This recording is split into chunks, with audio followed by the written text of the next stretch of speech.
शास्त्र कहता है कि मनुष्य जब अपने सांसारिक कर्तव्य पूरे कर ले तो उसे अपने पुत्र, पत्नी, मित्र या परिवार की भावनाओं के बंधन ठीक समय स्वयं ही तोड़कर अपनी आध्यात्मिक उन्नति की ओर बढ़ना चाहिए।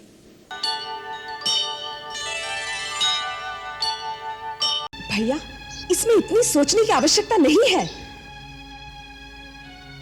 सीता आप ही के योग्य है। उसे आपके पास लाने के लिए मैंने अपनी नाक कटा दी है।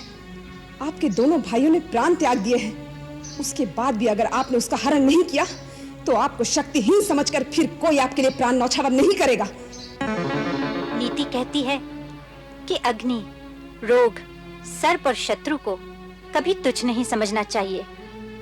और फिर ये कोई साधारण मानव नहीं लगते जिन्होंने खर और दूषण को पराजित किया। उनसे बैर मोल लेने से पहले अच्छी प्रकार सोच लेना चाहिए। आप राजा हैं, आप जो भी करेंगे उसका परिणाम आपकी सारी प्रजा को भुगतना पड़ेगा। आपका कोई कार्य व्यक्तिगत नहीं हो सकता महाराज।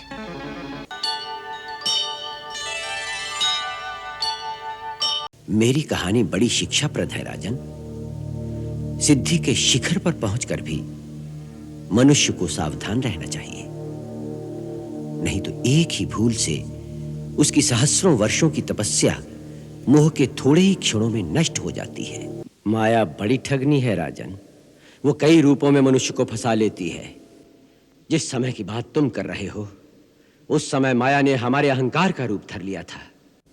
यहां तक कि देवतुल्य महर्षि वशिष्ठ, देवता भी जिनकी वंदना करते हैं, उन पर भी अपनी शक्ति का दुरुपयोग करने की मूर्खता हम कर बैठे।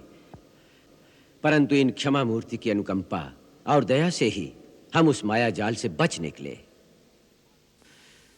आज फिर हमें आपके अपार स्नेह के रूप में वही माया का मोह जाल दिखाई दे रहा है।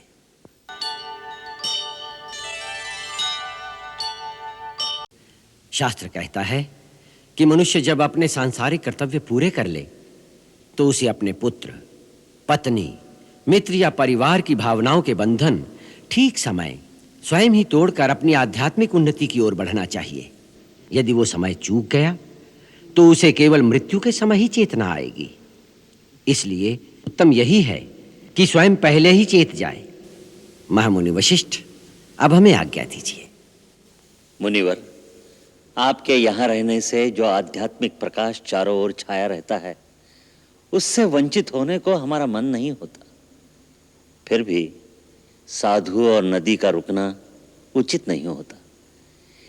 इसीलिए राजन, हम विश्वामित्र जी की बात का समर्थन करते हैं।